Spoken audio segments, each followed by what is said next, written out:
ಜಗತ್ತು ಸಂಬಂಧಗಳ ಸಂಕೋಲೆ. ಯಾಂತ್ರಿಕ ಬದುಕಿನಲ್ಲಿ ಸಂಬಂಧಗಳನ್ನ ಉಳಿಸಿಕೊಳ್ಳಲು ಮನುಷ್ಯ ಸಾಕಷ್ಟು ಸರ್ಕಸ್ ಮಾಡ್ತಾನೆ ಇರ್ತಾನೆ. ಕೆಲವೊಮ್ಮೆ ಆತನ ಇಚ್ಛೆಗೆ ಮೀರಿ ಸಂಬಂಧಗಳ ಚೌಕಟ್ಟು ಬದಲಾಗುತ್ತೆ. ಹೀಗೆ ಬದಲಾದ ಸಂಬಂಧವನ್ನು ಕೂಡ ಸಮಚಿತ್ತದಿಂದ ಹೇಗೆ ಸ್ವೀಕರಿಸಬಹುದು ಎನ್ನುವುದನ್ನ ಈ ಕತೆ ವಿಸ್ತಾರವಾಗಿ ವಿವರಿಸುತ್ತೆ. ನೈಜ ಘಟನೆಯ ಸಣ್ಣ ಎಳೆಯನ್ನು ಹಿಡಿದುಕೊಂಡ ಈ ಕಥೆಯನ್ನು ಹೇಳಿದ್ದು ತುಳಸಿ. ನಂಗೊತ್ತು, ನಂಗೆ ತುಂಬಾ ಚೆನ್ನಾಗಿ ಕತೆ ಹೇಳಕ್ ಬರಲ್ಲ. ಅದ್ರಲ್ಲೂ ನಾನು ನೋಡಿದಂತ ಒಂದು ಕತೆನ ಹೇಳ್ಬಲ್ಲೆ. ಇದು ಲಿಖಿತ್ ಮತ್ತು ಅನು ಅವರ ಕತೆ. ಇದನ್ನ ನೀವು ಲವ್ ಸ್ಟೋರಿ ಅಂತನಾದ್ರೂ ತಿಳ್ಕೊಳ್ಳಿ, ಆದ್ರೆ ನಾನು ಮಾತ್ರ ಪವಿತ್ರ ಸಂಬಂಧದ ಕತೆ ಅಂತ ಹೇಳ್ಬಲ್ಲೆ. ಇಲ್ಲಿ ನಮಗೆ ಭಾವನೆಗಳೇ ಮುಖ್ಯ. ಅವನಿಗೆ ಮಕ್ಕಳ ಆಟ ಇಷ್ಟ, ಬಾಲ್ಯದ ಕನಸು ಇಷ್ಟ. ಆತ ತೀರಾ ಮೌನಿ, ಅಂತರ್ಮುಖಿ. ಹದಿಹರೆಯದ ಹೊಸಿಲಲ್ಲಿ ಅವನ ಮನಸ್ಸು ಚೆಂಡಾಟವಾಡುತ್ತೆ. ಹರೆಯದ ಆಸೆ ಆತನ ಎದೆಯಲ್ಲಿ ತುಳಿಯುತ್ತವೆ. ಆದರೂ ಆತ ಹೂವಿಗೂ ನೋವು ಮಾಡದಷ್ಟು ಭಾವನಾ ಜೀವಿ. ಹೆಸರು ಲಿಖಿತ್ ಸುಂದರನ್.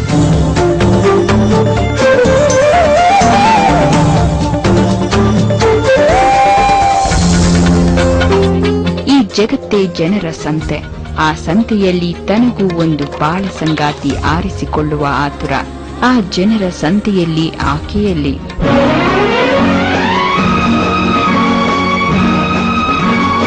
ಎಲ್ಲಿರುವೆ ಮನವ ಕಾಡುವ ರೂಪಸಿಯೇ, ಬಯಕೆಯ ಬಳ್ಳಿಯ ನಗುವ ಹೂವಾದ ಪ್ರೇಯಸಿ ನೀನು.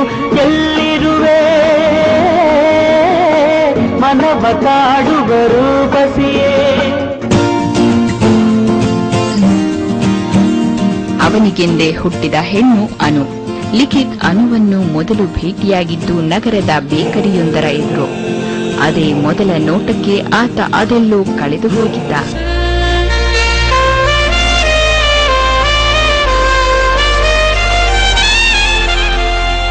ಆಕೆಯ ಕಣ್ಣುಗಳು ಅಷ್ಟೇ ಆತನನ್ನು ಹಾಗೆ ಭೇಟಿಯಾಡ್ತಿದ್ವು. ಅದ್ಯಾಕೋ ಇಂದು ಆಕೆಗೂ ಐಸ್ ಕ್ರೀಂ ಕೂಡ ರುಚಿಸಲೇ ಇಲ್ಲ. ಆಕೆ ಸ್ತಬ್ಧ.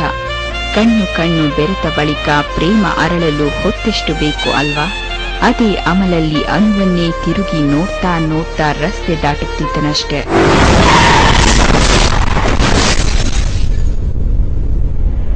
ಅದೆಲ್ಲಿಂದ ಬಂತೋ ಒಂದು ಕಾರು ಲಿಖಿತ್ಗೆ ಡಿಕ್ಕಿ ಹೊಡೆದಿತ್ತು.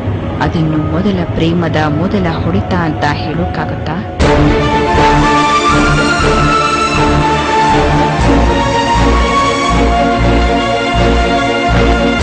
ಅನುವೆ ಆತನನ್ನು ಆಸ್ಪತ್ರೆಗೆ ಸೇರಿಸಿದಳು.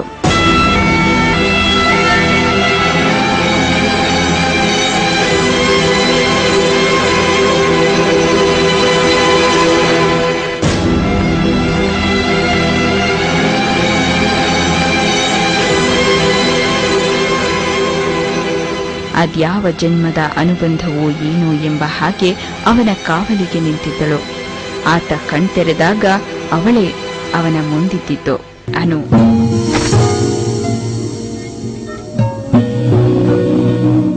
ಆಕೆಯನ್ನು ಕಂಡು ತನ್ನ ಅರ್ಧ ನೋವನ್ನು ಅವ ಕಳೆದುಕೊಂಡಿದ್ದ. ಹಾಗೆ ಪರಿಚಯವಾದವಳು ಅನು. ಅವಳು ಪ್ರತಿದಿನ ಬೆಳಗ್ಗೆ ಮತ್ತು ಸಂಜೆ ಆತನನ್ನು ನೋಡಲೆಂದೇ ಬರ್ತಿದ್ದಳು. ಹಾಗೆ ಹತ್ತಿರವಾಗಿದ್ದಳು. ಮೊದಲು ಸ್ನೇಹ, ಬಳಿಕ ಪ್ರೇಮ.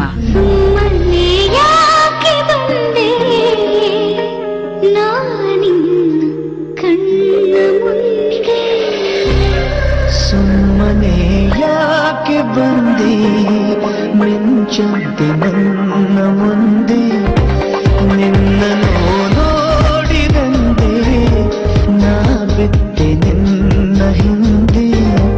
ಬರದೀಗ ನಂಗೆ ನಿದ್ದೆ ನಿನ್ನನ್ನು ನೋಡದೆ. ಸುಮ್ಮನೆ ಯಾಕೆ ಬಂದೆ ಮಿಂಚಂತೆ ನನ್ನ ಮುಂದೆ, ನಿನ್ನನ್ನು ನೋಡಿದಂತೆ ನಾ ಬಿಟ್ಟೆ ನಿನ್ನ ಹಿಂದೆ. ಆ ಬಳಿಕ ತೆರೆದುಕೊಂಡದ್ದು ಅವರಿಬ್ಬರ ಜೀವನದ ಪ್ರೇಮ ಪುಟಗಳು. ಆಗ ಅವರು ಕಟ್ಟದ ಕಲ್ಪನೆಗಳಿಲ್ಲ, ಸುತ್ತದ ತಾಣಗಳಿಲ್ಲ. ಆಡುಮರಿ ಜೊತೆ ಆಟ ಆಕೆಗಿಷ್ಟ. ಅದಕ್ಕಾಗಿ ಆತ ಅದನ್ನು ಎಷ್ಟು ಕಷ್ಟದಿಂದ ಹಿಡಿದು ತಂದಿದ್ದ ಗೊತ್ತಾ? ಅದರ ಜೊತೆ ಒಂದು ಪುಟ್ಟ ಮುದ್ದಾಟ. ಆ ಒಂಟಿ ಮರದ ಹಿನ್ನೆಲೆಯಲ್ಲಿ ಜೋಡಿಯ ಪ್ರೇಮ ಸಲ್ಲಾಪ ಪ್ರಕೃತಿಗೂ ಇಷ್ಟ ಅನಿಸಿಬಿಡುತ್ತೆ. ಅವನಿಗೆ ಅವಳ ಮುದ್ದಾದ ಕಾಲುಗಳಿಗೆ ಗೆಜ್ಜೆ ತೊಡಿಸುವ ಆಸೆ.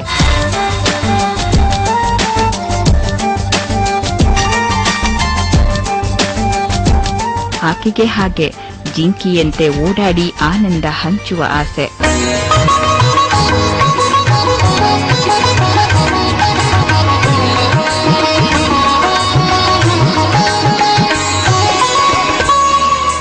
ಆಕೆಯ ಮುದ್ದಾದ ಹೆಜ್ಜೆ ಗುರುತುಗಳಲ್ಲಿ 1000 ಕನಸುಗಳನ್ನು ಪೋಣಿಸುವ ಆಸೆ. ಆಗ ಅವರಿಗೆ ಜಗದ ಪರಿವೇ ಇರಲಿಲ್ಲ. ಅವರು ಪರಸ್ಪರ ಏನನ್ನೂ ಬಯಸಲಿಲ್ಲ, ಬದಲಿಗೆ ಹಾರೈಸಿದ್ರು.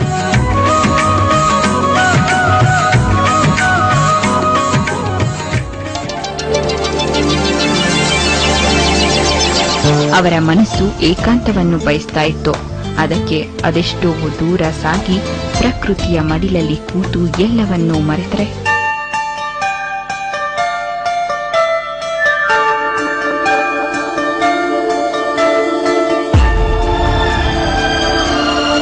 ಒಮ್ಮೊಮ್ಮೆ ಮೌನದ ಬಲಿಯಾದರು, ಮತ್ತೊಮ್ಮೆ ಮಾತಿನ ಸೆಲೆಯಾದರು. ಕನಸು ಕಾಣುವ ದಿನಗಳು ಅವು.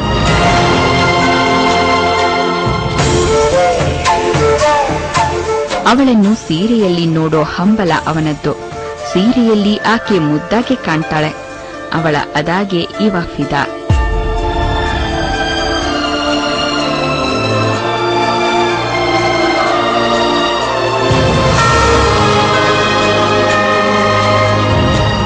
ಕೆಳಗೆ ಭೂಮಿ, ಮೇಲೆ ಆಕಾಶ. ಅಂಗಾತ ಮಲಗಿದ್ರೂ ಹಗಲು ಕನಸು. ಕನಸು ಬೆಂಬೆತ್ತುವ ಅವ ಆಕೆ ಬೀಳಿಸಿಕೊಂಡ ಎಲ್ಲಾ ವಸ್ತುಗಳನ್ನು ಹೆಕ್ಕುತ್ತಾ ಸಾಗ್ತಾನೆ.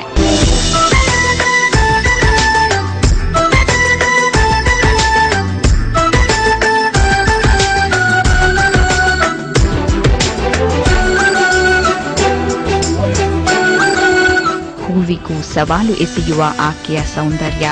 ಆದರೂ ಹೆಣ್ಣು ಹೂವು ಬೇಡುವುದು ಸಹಜವೇ ತಾನೆ. ಹೂವನ್ನೇ ಬೇಡಿದಾಗ ಇಲ್ಲ ಎನ್ನಲು ತಾನ್ಯಾರು? ಮರ ಹತ್ತಿ ಹೂವಿನ ಮಳೆಯನ್ನೇ ಹರಿಸುತ್ತಾನೆ.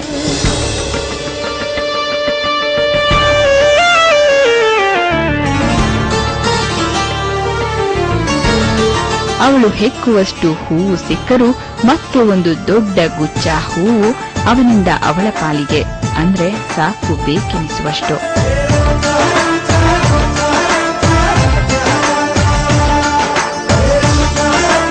ಆಕೆಗೆಂದೇ ಹಾಡು ಕಟ್ಟುವ ಆಸೆ. ಅಲ್ಲಿ ಅವಳ ಖುಷಿಗೆ ಉಕ್ಕಿ ಹರಿದು ಅವಳ ದುಃಖಕ್ಕೆ ಕರಗುವ ಆಸೆ. ಅವಳ ಕಣ್ಣ ನೀರನ್ನು ಬಿಡದೆ ಮುತ್ತನ್ನಾಗಿಸುವ ಆಸೆ.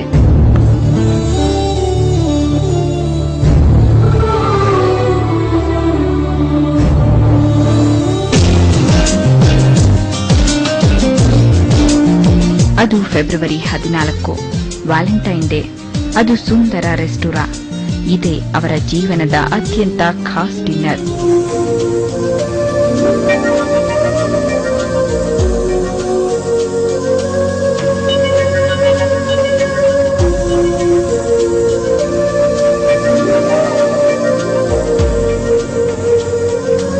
ಹಾಗೆ ಪಿಸುಮಾತು.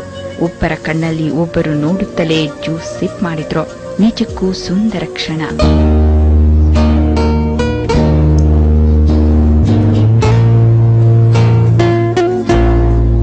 ಆ ಜೋಡಿಯ ಪಾಲಿಗೆ ಅದೇ ಮೊದಲ ಮತ್ತು ಅದೇ ಕೊನೆಯ ವ್ಯಾಲೆಂಟೈನ್ಸ್ ಡೇ ಅನ್ನೋದು ಗೊತ್ತಿರಲಿಲ್ವೇನೋ.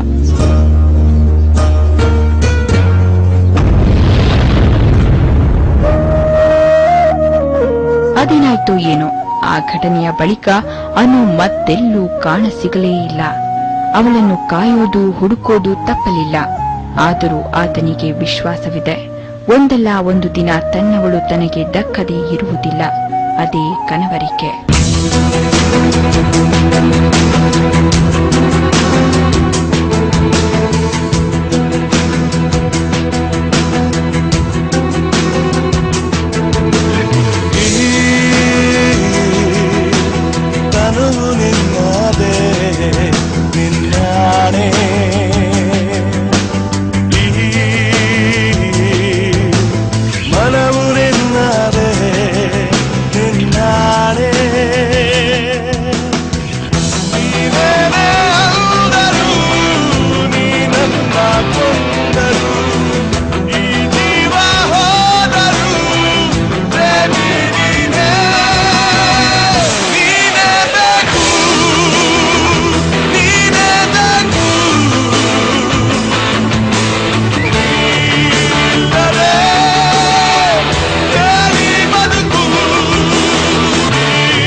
ದಿನ ಆತ ಜ್ಯೂಸ್ ಶಾಪ್ನಲ್ಲಿ ಆಕೆಯನ್ನ ಅಚಾನಕ್ ಭೇಟಿಯಾಗಿದ್ದ. ಕಾಲಿಗೆ ತೊಡರುವ ಬಳ್ಳಿಯ ಹಾಗೆ.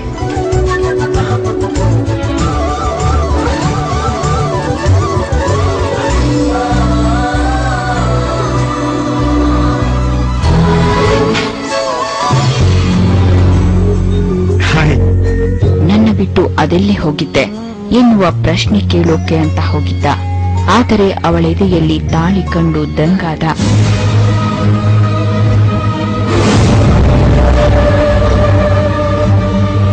ಆತನಿಗೆ ಉತ್ತರ ಕೊಡಲಾರದ ಅವಳ ಮನಸ್ಸು ಫ್ಲಾಶ್ ಬ್ಯಾಕ್ಗೆ ಜಾರಿ ಹೋಗಿತ್ತು. Valentine day. ಅದೇ ದಿನ ಅವರ ಪ್ರೇಮ ಪ್ರಸಂಗ ಮನೆಯಲ್ಲಿ ಬಯಲಾಗಿತ್ತು. ಆಕೆಯ ಪ್ರೀತಿಯ ಅಣ್ಣ ಅಂದು ಹುಲಿಯ ಹಾಗೆ ವ್ಯಾಘ್ರನಾಗಿದ್ದ. ಗುಬ್ಬಚ್ಚಿ ತಂಗಿಯ ಮೇಲೆ ಅವನಿಗೆ ಇನ್ನಿಲ್ಲದ ಸಿಟ್ಟಿತ್ತು. ಘಳಿಗೆಗೊಮ್ಮೆ ವಾಚ್ ನೋಡಿಕೊಳ್ಳುವುದೇ ಅವನ ಕೆಲಸವಾಗಿತ್ತು. ತಂಗಿ ಅನು ಮನೆ ಪ್ರವೇಶಿಸಿದ್ರೆ ಅವಳ ಎಲ್ಲಾ ಪ್ರೇಮ ಪತ್ರಗಳು, ಫೋಟೋಗಳು ಮತ್ತು ಗಿಫ್ಟ್ಗಳು ಟೀಪಾಯ್ ಮೇಲಿದ್ದವು. ಅಣ್ಣ ಮೌನವಾಗಿದ್ದ. ಆತನ ಮಾತಿಗಿಂತ ಮೌನ ಆಕೆಯನ್ನು ಜೋರಾಗಿ ಇರಿಯುತ್ತೆ.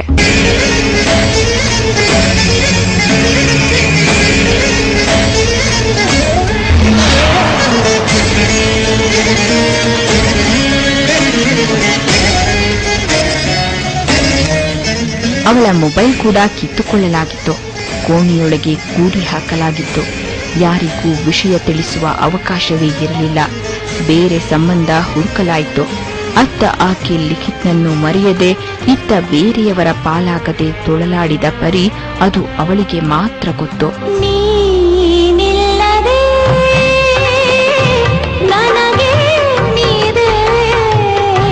ಮನಸ್ಸೆಲ್ಲ ನಿನ್ನಲ್ಲೇ ನೆಲೆಯಾಗಿದೆ, ಕನಸೆಲ್ಲ ಕಣ್ಣಲ್ಲೇ ಸೆರೆಯಾಗಿದೆ. ನೀನಿಲ್ಲದೆ ನನಗೆ ನೀರೇ. ಅದಕ್ಕೆ ಅವಳು ತೆಗೆದುಕೊಂಡ ನಿರ್ಧಾರ ಕಠಿಣವಾಗಿತ್ತು. ಆತ್ಮಹತ್ಯೆ.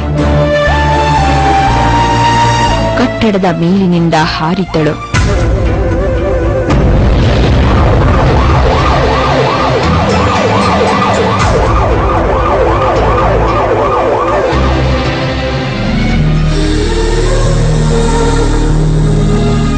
ಆದರೆ ಅತ್ತ ಸಾಯದೆ ಇತ್ತ ಬದುಕದೆ ಕೋಮಾದಲ್ಲಿ ಕಳೆದಿದ್ದು 6 ತಿಂಗಳು.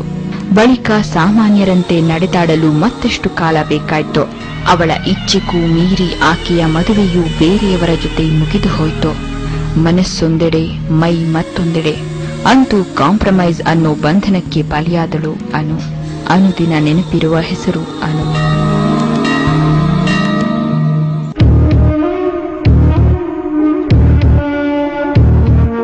ಈತ ಆ ರಾತ್ರಿ ಅದೇಗೆ ಅಗಲಿ ಕಳೆದನೋ ಅವನಿಗೇ ಗೊತ್ತಿಲ್ಲ.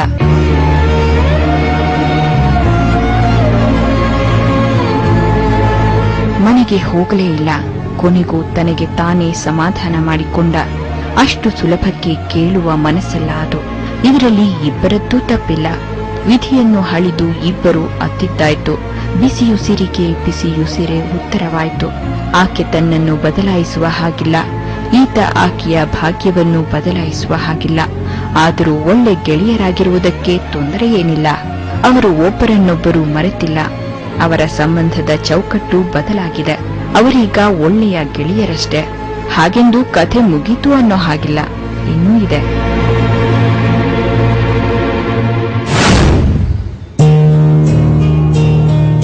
ಕೆಲವೊಮ್ಮೆ ಮರೆವೂ ಕೂಡ ವರವಂತೆ. ಮರೆಯಲಾಗದ ನೆನಪನ್ನು ಎದೆಯಲ್ಲಿ ಉಳಿಸಿ ಆತ ಬದುಕಲು ಕಲಿತಿದ್ದ. ಇನ್ನು ಆಫೀಸ್ ಬಂದ್ರೆ ಆ ಪ್ರಾಜೆಕ್ಟು, ಈ ಪ್ರಾಜೆಕ್ಟು, ಅದು ಇದು ಅಂತ ಅವ ಸದಾ ಬಿಸಿ.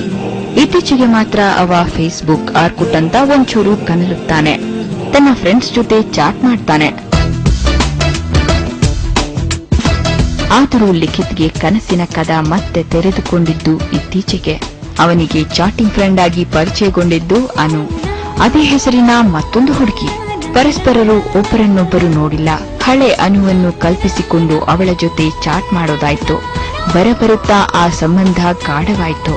ಅವಳ ಹೆಸರು ಅನು ಅನ್ನೋದು ಅದಕ್ಕೆ ಕಾರಣವಿದ್ರೂ ಇರಬಹುದು. ಅದೇನೇ ಆದ್ರೂ ಹಳೆ ಅನು ಆತನ ಮನಸ್ಸನ್ನು ಕಾಡ್ತಾಳೆ. ಯಾರನ್ನು ಕಂಡರೂ ಅನು ಅನಿಸ್ಬಿಡುತ್ತೆ. ಅದು ಭ್ರಮೆ ಇರಬಹುದು.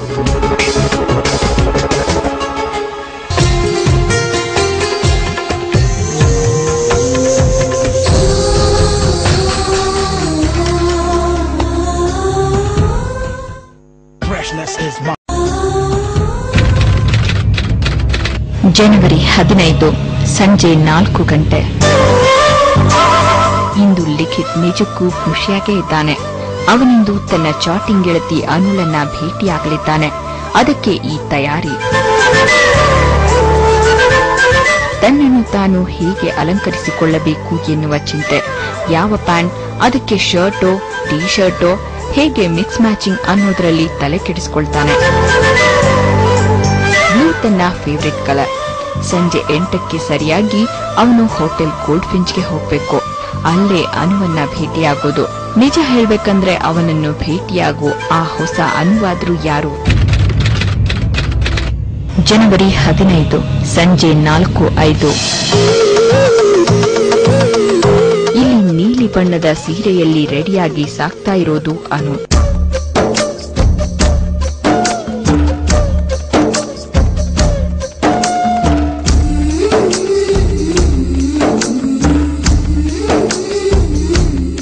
ಯಾಕೋ ಆಕೆಯ ಕಣ್ಣಲ್ಲಿ ಹೊಸ ಉಲ್ಲಾಸವಿದೆ, ತುಟಿಯಲ್ಲಿ ನಗಿಲಾಸ್ಯವಿದೆ. ಅವಳು ಸಂಜೆ 8ಕ್ಕೆ ಸರಿಯಾಗಿ ಹೋಟೆಲ್ ಗೋಲ್ಡ್ ಫಿಂಚ್ ತಲುಪಬೇಕಿತ್ತು. ಅಲ್ಲಿ ತನಗಾಗಿ ಯಾರೋ ಕಾಯ್ತಾ ಇದ್ದಾರೆ.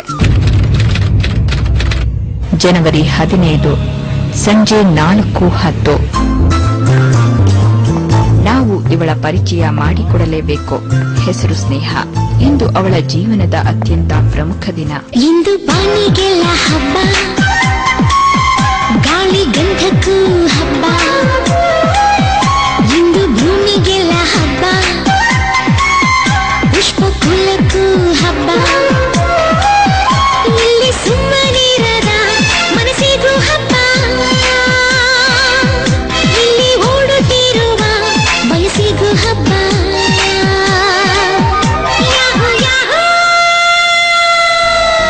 ಆಕೆ ತುಂಬಾ ಸಿಂಪಲ್. ಜೀನ್ಸ್ ಮೇಲೊಂದು ಸ್ಲೀವ್ಲೆಸ್ ಟಾಪ್.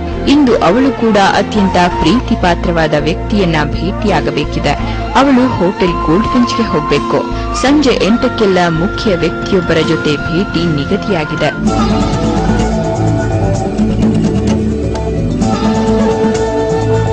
ಅಸಲಿಗೆ ಇವಳು ಭೇಟಿಯಾಗೋದಾದ್ರೂ ಯಾರನ್ನು? ಅಲ್ಲಿಗೆ ಮೊದಲು ಬಂದವನೇ ಲಿಖಿತ್. ಅವನು ತನ್ನ ಚಾಟಿಂಗ್ ಫ್ರೆಂಡ್ ಅನುವನ್ನು ಕಂಡೇ ಇಲ್ಲ. ಇದೀಗ ತನ್ನೆದುರಿನ ಇದೇ ಚೇರ್ನಲ್ಲಿ ಆಕೆ ಬಂದು ಕೂರಲಿದ್ದಾಳೆ ಎನ್ನುವುದೇ ಆತನಿಗೆ ಪುಳಕ ಮೂಡಿಸುವಂತಹದ್ದು. ಸ್ನೇಹ ಹೋಟೆಲ್ನ ಬಾಗಿಲು ತಟ್ಟುವವರೆಗೆ ಆಕೆಯದ್ದು ಒಂದೇ ಉಸಿರು. ಒಳಗೆ ಎಂಟ್ರಿ ಕೊಟ್ಟಾಗ ಅವಳಿಗಾಗಿ ಕಾದಿಟ್ಟ ಟೇಬಲ್ ಅವಳ ಕಣ್ಣಿಗೆ ಬೀಳುತ್ತೆ. Table number 9. ಅವಳ ಕಾಲುಗಳು ಅತ್ತ ಸಾಗಿ ಹೋಗ್ತವೆ. ನಂತರ ಎಂಟ್ರಿ ಕೊಟ್ಟವಳೆ ಅನು. ಅವಳು ಇವನನ್ನು ಗಮನಿಸಲೇ ಇಲ್ಲ. ಇವನು ಅಷ್ಟೇ ಫೋನ್ ಕರೆಯಲ್ಲಿ ವ್ಯಸ್ತನಾಗಿದ್ದುಕೊಂಡು ಆಕೆಯನ್ನು ಗಮನಿಸಲೇ ಇಲ್ಲ. ಸ್ವಲ್ಪ ದೂರದಲ್ಲಿ ಫೌಂಟೇನ್ ಪಕ್ಕ ಬ್ಲೂ ಸೀರೆ ಆತನ ಗಮನ ಸೆಳೆಯುತ್ತೆ. ಅನು ಇರಬಹುದೇನೋ ಎಂದು ಅತ್ತ ಸಾಕ್ತಾನೆ ಲಿಖಿತ್. ಆದರೆ ಆಕೆಯನ್ನು ನೋಡಿ ದಂಗಾಗುತ್ತಾನೆ. ಯಾಕೆಂದರೆ ಅದು ನಾನೇ, ನನ್ನಂತ ಮಧ್ಯಮ ವಯಸ್ಸಿನ ಮಹಿಳೆ. ತಾನೇ ಚಾಟಿಂಗ್ ಫ್ರೆಂಡ್ ಅನು ಎಂದು ಆತನಿಗೆ ಪರಿಚಯಿಸಿಕೊಂಡಾಗ ಆತ ದಂಗಾಗದೆ ಇರ್ತಾನ ಹೇಳಿ? ಆದರೂ ಸಾವರಿಸಿಕೊಳ್ತಾನೆ. ಗೆಳೆತನಕ್ಕೆ ಎಲ್ಲಿದೆ ವಯಸ್ಸಿನ ಬೇಡಿ? ಆಹ್ವಾನವನ್ನು ಮನ್ನಿಸಿ ಬಂದ ನನ್ನನ್ನು ಆತ ನಿಜವಾಗಿಯೂ ಗೌರವಿಸಿದ. ಒಳ್ಳೆ ಆತಿಥ್ಯ ನೀಡಿದ. ಆತ ಪ್ರಾಮಾಣಿಕ. ಆತನ ಜೊತೆ ಬಹಳ ಹೊತ್ತು ಸುಳ್ಳು ಮುಚ್ಚಿಡುವುದು ನನಗಾಗದ ಮಾತು. ನಾನು ಸತ್ಯ ಹೇಳಲೇಬೇಕಾಯ್ತು. ಅದೇನೆಂದರೆ ಆತನ ನಿಜವಾದ ಚಾಟ್ ಫ್ರೆಂಡ್ ನಾನಲ್ಲ, ನಾನು ಅನು ಅಲ್ಲ ಎಂದು ಹೇಳಿದಾಗ ಆತನಿಗೆ ಗೊಂದಲ. ನಾನು ಟೇಬಲ್ ನಂಬರ್ 9ನತ್ತ ಕೈ ತೋರಿಸಿದೆ.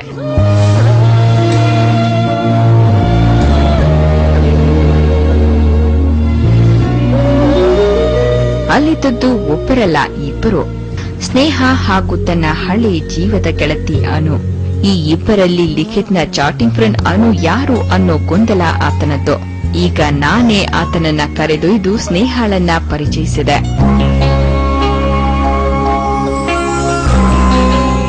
ಅನು ಹೆಸರಲ್ಲಿ ಚಾಟಿಂಗ್ ಮಾಡ್ತಿದ್ದವಳು ಇವಳೆ.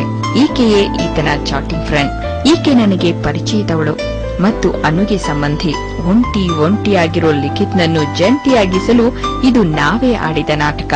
ನಡುವೆ ಒಂದು ಸಣ್ಣ ಚೋಕ್, ತಮಾಷೆಗಾಗಿ. ನಾನು ಅದರಲ್ಲಿ ಒಂದು ಪಾತ್ರ. ಸ್ನೇಹನ ಲಿಖಿತ್ನ ಹತ್ತಿರಕ್ಕೆ ತರಲು ಅನು ತನ್ನ ಹೆಸರನ್ನೇ ಬಳಸಿಕೊಂಡಿದ್ದಳು. ಸ್ನೇಹನೇ ಅನು ಹೆಸರಲ್ಲಿ ಆತನ ಜೊತೆ ಚಾಟಿಂಗ್ ನಡೆಸ್ತಾ ಇದ್ದದ್ದು. ಲಿಖಿತ್ ಚೆನ್ನಾಗಿರ್ಬೇಕು, ಆತನಿಗೊಂದು ಒಳ್ಳೆ ಸಂಗಾತಿ ಇರಬೇಕು ಎನ್ನುವುದೇ ಇದರ ಉದ್ದೇಶ. ಹಾಗೆ ಅವರಿಬ್ಬರನ್ನ ಒಂದಾಗಿಸಿ ನಾವಿಬ್ಬರು ಹೊರಗೆ ಬಂದ್ವಿ. ಆದರೂ ಹಿಂತಿರುಗಿ ನೋಡುವ ಅನು ಕಣ್ಣಲ್ಲಿ ವೇದನೆಯ ಜೊತೆ ಬೊಗಸೆ ಸಂತಸವೂ ಇತ್ತು.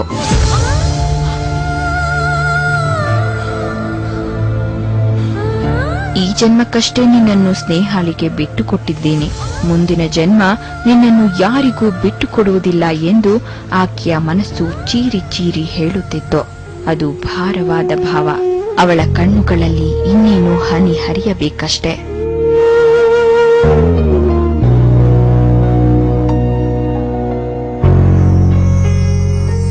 ಬದುಕಿನಲ್ಲಿ ಪ್ರೀತಿ ಪ್ರೇಮ ಕಳೆದು ಹೋದ್ರೆ ಅದು ಜೀವನದ ಪೂರ್ಣ ವಿರಾಮವಲ್ಲ. ಪ್ರತಿ ಪೂರ್ಣ ವಿರಾಮದ ಬಳಿಕ ಮತ್ತೊಂದು ವಾಕ್ಯ ಶುರುವಾಗುತ್ತೆ. ಹಾಗೆಂದು ಎಲ್ಲವನ್ನೂ ಮರೆತು ಬಿಡುವುದಲ್ಲ. ಕಳೆದು ಹೋದುದನ್ನ ನೆನೆಸಿ ಕೊರಗುವುದೂ ಅಲ್ಲ. ಅದರ ಬದಲಿಗೆ ಬದಲಾದ ಪಾತ್ರವನ್ನ ಸ್ವೀಕರಿಸುವುದರಲ್ಲಿ ಜಾಣತನವಿರುತ್ತೆ. ಇದೇ ಈ ಸಂಚಿಕೆಯ ಕಥಾ ಆಶಯ.